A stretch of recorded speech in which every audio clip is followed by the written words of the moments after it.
When you come for a reading with me, I will try to make you as comfortable as possible. I will explain the process of what I do when I do a mediumship reading.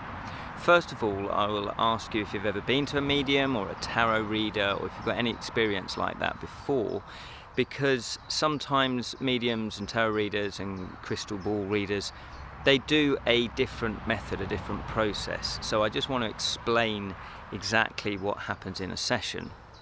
First of all, I'll explain that there's a psychic connection that I have, plus also the mediumship connection. Now, the psychic connection is when I tune into my own energies, and then I will then extend that out to your energies. And the reason why I do that is I need to tune into my energy to see what my energy feels like, because then when I extend it to your energy, I know that it's the different energy levels. And then from your own energies, I can then psychically see what issues surround you that maybe we need to talk about and hopefully get some spiritual guidance on.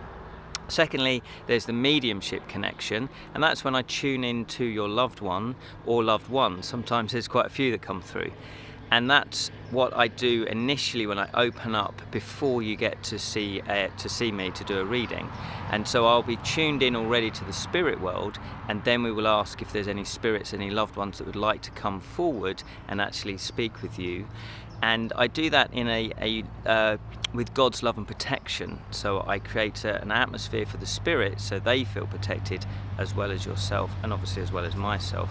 Now, I have my own spirit guide, which is a guy called Mark, and he helps me with the connection. So he helps guide in your loved ones to give a spiritual reading for you.